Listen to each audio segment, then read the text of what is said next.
এই গাড়িটা এলপিজি করা হবে এখন। আমরা পুরো গাড়িটা দেখবো এলপিজি করা, তারপর এলপিজি তে কেমন পারফরমেন্স দেয় বিস্তারিত সবকিছু তো অবশ্যই জানাবো। দেন এটা হচ্ছে ডিএফএসকে গ্লোরি 2021 মডেলের একটা ব্র্যান্ড নিউ কার।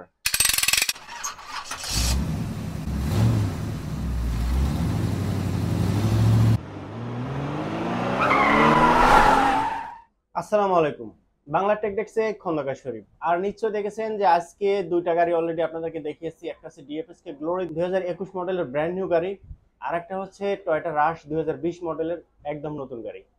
তো এই দুটো গাড়ি কিন্তু এলপিজি তে কনভার্সন করা হচ্ছে, ঠিক আছে, এলপিজি তে কনভার্সন করা হচ্ছে, এটা বড় কথা না। মেইন কথা হচ্ছে যে বাংলাদেশে বর্তমানে গ্যাসোলিনের যে দাম, অর্থাৎ পেট্রোল অকটেন ডিজেল যেটাই বলে না কেন, গাড়ি চালানো খুবই দুষ্কর এবং সবার পক্ষে সম্ভব না। কিছু কিছু মানুষ আছে তাদের কাছে কোনো ব্যাপারই না।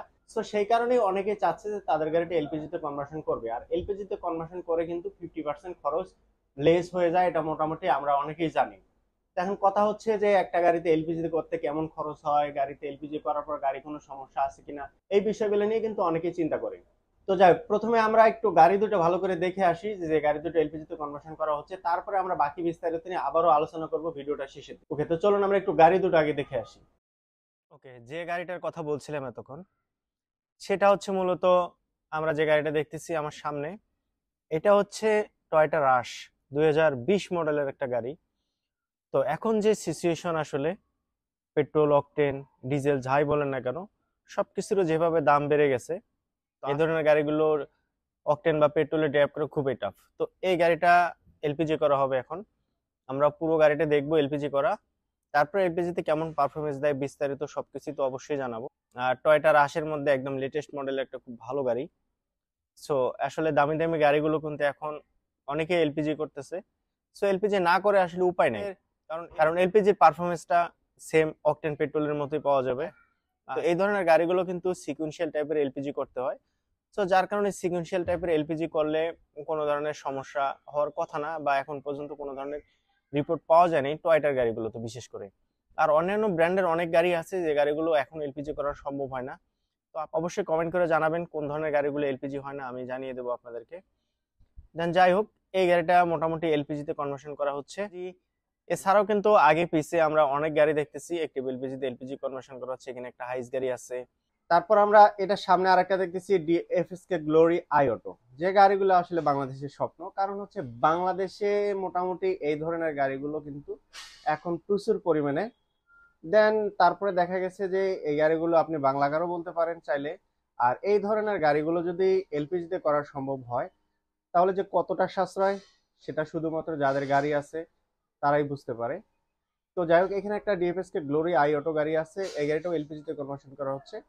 আর পিছনে তো আমরা বেশ কিছু গাড়ি দেখেছি অলরেডি। তারপর হচ্ছে যে 2020 মডেলের আমরা একটা গাড়ি দেখলাম, টয়োটা রাশ গাড়ি। এই গাড়িগুলো কিন্তু মোটামুটি খুবই ভালো গাড়ি, আর এই গাড়িগুলো সচরাচর কেউ এলপিজি করে না, যেহেতু এখন পেট্রোল অকটেন অর্থাৎ গ্যাসোলিনের দাম বেশি, যার কারণে কিন্তু এখন মোটামুটি সবাই গাড়িগুলো এলপিজি তে কনভার্সন করতেছে। দেন এটা হচ্ছে ডিএফএসকে গ্লোরি 2021 মডেলের একটা ব্র্যান্ড নিউ কার। দেন এটার পিছনে কিছু গাড়ি আছে। তো মোটামুটি এই গাড়িগুলো একটি এলপিজি তে কনভার্সন করা হচ্ছে। আর এটাতে আপনার দুই ধরনের সিলিন্ডার ব্যবহার করা যায়, একটা হচ্ছে রাউন্ড টাইপের সিলিন্ডার, আর একটা হচ্ছে ক্যাপসুল সিলিন্ডার। তো এটা হচ্ছে মূলত ক্যাপসুল সিলিন্ডার। তো সব গাড়িতে আসলে রাউন্ড সিলিন্ডার দেওয়া ঠিক না, যাদের যে গাড়িগুলোতে স্পেস কম সেই সব গাড়িতে রাউন্ড সিলিন্ডার দেওয়া ঠিক আছে। তো মোটামুটি কিন্তু গাড়িটা কনভার্সনের কাজ হচ্ছে। তো যারা এলপিজি তে গাড়ি কনভার্সন করতে চান, মোটামুটি 2 ঘন্টা সময় হাতে নিয়ে কিন্তু আসতে হবে এলপিজি কনভার্সন করার জন্য। সেটা যেখান থেকে এলপিজি করেন না কেন, তো মিনিমাম 2 ঘন্টা সময় কিন্তু লাগে একটা গাড়িতে।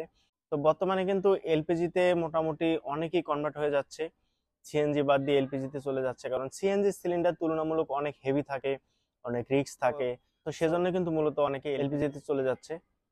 এটা হচ্ছে লোবাটো ব্র্যান্ডের একটা কিট। আর লোবাটো ব্র্যান্ড, যারা এলপিজি সম্পর্কে আইডিয়া আছে তারা অবশ্যই জানে যে লোবাটো ব্র্যান্ডের কিট কিন্তু গুণগত মান সম্পূর্ণ একটা কিট। এই ধরনের অ্যাক্সেসরিজ প্রোডাক্টগুলোর কিন্তু ডিমান্ড সব সময় থাকে। তো যাই হোক, এটা হচ্ছে টয়োটা রাশ, আগে বলেছি 2020 মডেলের একটা লেটেস্ট মডেলের গাড়ি। তো মোটামুটি 1 মাস আগে কিন্তু গাড়িটা কেনা হয়েছে। তো এলপিজি তে মোটামুটি গাড়িটা কনভার্সন করা কমপ্লিট হয়ে গেছে। দেন এবার রিফিলিং এর জন্য যাবে, রিফিল করে আসবে, তারপর আমরা বুঝতে পারবো পারফরমেন্সটা কেমন। তো যাই হোক, গাড়িটা কিন্তু এলপিজি কনভার্সন করা কমপ্লিট হয়ে গেছে। আর আপনারা চাইলে এই ধরনের গাড়ি এলপিজি তে কনভার্সন করতে পারেন, কোনো সমস্যা হয় না। বিশেষ করে টয়োটা ব্র্যান্ডের যে গাড়িগুলো আছে এই ধরনের গাড়িগুলো কিন্তু এলপিজিতে কনভার্সন করতে কোনো ধরনের সমস্যা হয় না, সেটা টয়োটা যে মডেলের গাড়ি হোক না কেন, এলপিজিতে কনভার্সন করা কোনো সমস্যা নেই। তো যাই হোক, গাড়িটা এলপিজি কনভার্সন করা শেষ। তো আমরা খুব সংক্ষেপে দেখে নিলাম গাড়িটা এলপিজিতে কনভার্সন করা, এখন রিফিলিং এর জন্য যাচ্ছে এলপিজি স্টেশনে। ফাইনালি যে গাড়ি দুটো দেখলাম, একটা হচ্ছে 2020 মডেলের গাড়ি আর একটা হচ্ছে 2021 মডেলের গাড়ি, দুইটাই নতুন গাড়ি। তো এই ধরনের গাড়িগুলো কিন্তু সচরাচর আগে কেউ এলপিজিতে কনভার্সন করতো না, বর্তমানে কিন্তু এই ধরনের গাড়ি প্রতিনিয়ত প্রতিদিনে একটি এলপিজি থেকে কনভার্সন করা হচ্ছে। ইভেন এই গাড়িগুলোর কোনো ধরনের সমস্যা এখন পর্যন্ত পাইনি আমরা। এবং বিশেষ করে টয়োটা ব্র্যান্ডের গাড়িগুলো তো কোনো কথা নেই, সেটা হাইব্রিড হোক আর নন হাইব্রিড হোক, এলপিজিতে করতে কিংবা পরবর্তীতে কোনো ধরনের সমস্যা আমরা ফেস করি নাই এবং এখন পর্যন্ত আমাদের কাছে কোনো কমপ্লেন আসে নাই। এতটুকুই বলতে পারবো যে এলপিজিতে গাড়ি কনভার্সন করলে কিছু কিছু গাড়ি আছে সমস্যা হতে পারে, সেটা হচ্ছে টয়োটার বাইরে অন্যান্য ব্র্যান্ডের অনেক গাড়ি আছে করে বাংলাদেশে, কারণ এই গাড়িগুলোর অ্যাক্সেসরিজ এখনো বাংলাদেশে আসেনি এলপিজিতে কনভার্সন করার মতো। আর এই গাড়িগুলোর অ্যাক্সেসরিজ এর প্রাইসও অনেক বেশি, অনেক হাই, এগুলো ইম্পোর্ট করতে অনেক খরচ হয়। আর সাধারণত ওই গাড়িগুলো বাংলাদেশে কম, ওই গাড়িগুলোর অ্যাক্সেসরিজ ইম্পোর্ট করা হয় না। তো সেই কারণে মূলত আসলে ওই গাড়িগুলো এলপিজি কনভার্সন করা যায় না। আদারওয়াইজ টয়োটার যে গাড়িগুলো আছে এই গাড়িগুলো কিন্তু আপনারা নিশ্চিন্তে এলপিজিতে কনভার্সন করতে পারেন। তো একটা গাড়িতে আসলে এলপিজিতে কনভার্সন করলে খরচ কেমন হয়, খরচের বিষয় হিসাব করতে গেলে কিন্তু এখানে অনেকগুলো দিক চলে আসে। যেমন আপনি যেখান থেকে এলপিজি করতেছেন সেই এলপিজি কনভার্সন ওয়ার্কশপটা সরকার অনুমোদিত কিনা, বিস্ফোরক ট্রেড লাইসেন্স আছে কিনা।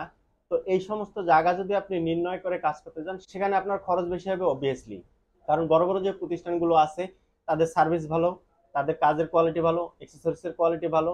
সো তাদের কাছ থেকে আপনি এলপিজিতে কনভার্সন করলে আপনার খরচও বেশি দিতে হবে এবং কোয়ালিটিফুল প্রোডাক্ট দিয়ে কিন্তু আপনি এলপিজি করতে পারবেন। আর রাস্তাঘাটে বিভিন্ন জায়গায় কিন্তু এলপিজিতে গাড়ি কনভার্সন করে, ওইসব জায়গার হিসাব যদি আপনি করেন, কম্পেয়ার করেন, সেক্ষেত্রে কিন্তু আপনি অনেক কমে তাদের কাছ থেকে করতে পারবেন। ইভেন তাদের কাছ থেকে করলে আপনি যে সমস্যাগুলো ফেস করবেন আফটার সার্ভিস, কি ধরনের এক্সেসরিজ দিয়ে আপনি তাদের কাছ থেকে কাজ করেছেন এবং পরবর্তীতে আসলে গাড়িটার কেমন পারফরমেন্স দিবে, ফিউচারে সমস্যা হলে তারা সমাধান করতে পারবে কিনা, এই বিষয়গুলো কিন্তু নিয়ে আপনাকে অবশ্যই চিন্তা করতে হবে। আপনার গাড়ি আপনি যে কোথাও থেকে কনভার্সন করতে পারেন, বাট আফটার সার্ভিসের কথা চিন্তা করলে কিন্তু আপনাকে ভালো একটা প্রতিষ্ঠান থেকে এলপিজিতে কনভার্সন করতে হবে। দেন সেক্ষেত্রে কিন্তু আপনার প্রাইসটাও একটু বেশি হবে, সেটা যে কোথাও থেকে করতে পারেন। আমি তো যাই হোক, মোটামুটি আসলে যারা এলপিজিতে গাড়ি কনভার্সন করতেছেন তারা যে কোথাও থেকে করেন না কেন, অবশ্যই ভালো ব্র্যান্ডের অ্যাক্সেসরিজ এবং ভালো কোনো জায়গা থেকে এলপিজিতে কনভার্সন করবেন, তাহলে আপনার গাড়িটা ভালো থাকবে এবং ভালো ড্রাইভ করতে পারবেন, পারফরমেন্স ভালো পাবে, গ্যাস তেলের একটা সেভের বিষয় থাকে, সেই দিনগুলো একুরেট পাবেন। আর আপনারা যারা গাড়ি এলপিজিতে কনভার্সন করতে চান, চাইলে আপনারা একটিভ এলপিজিতে যোগাযোগ করে দেখতে পারেন এবং ভিডিও ডিসক্রিপশনে ফোন নাম্বার বিস্তারিত সবকিছু দেওয়া আছে, কত টাকা প্রাইস, কোন ধরনের অ্যাক্সেসরিজ দিয়ে করবেন, সিলিন্ডারের সাইজ, বিভিন্ন বিষয় আপনারা চাইলে ফোন করে আরো জানতে পারেন এবং চাইলে একটিভ এলপিজিতে যোগাযোগ করে দেখতে পারেন। আর একটিভ এলপিজির লোকেশন আছে 100 feet road, Madani Avenue, Baridhara, Dhaka. আর আমার এই ভিডিওটা সম্পর্কে কোনো মতামত থাকলে একটু কমেন্ট করে জানাবেন। আমার চ্যানেলে নতুন হয়ে থাকলে আগে থেকে সাবস্ক্রাইব না করে থাকলে, আমার ভিডিও যদি ভালো লাগে অবশ্যই সাবস্ক্রাইব করে রাখবেন। দেখা হচ্ছে পরবর্তী ভিডিওতে, সে পর্যন্ত ভালো থাকবেন সবাই। আসসালামু আলাইকুম সবাইকে।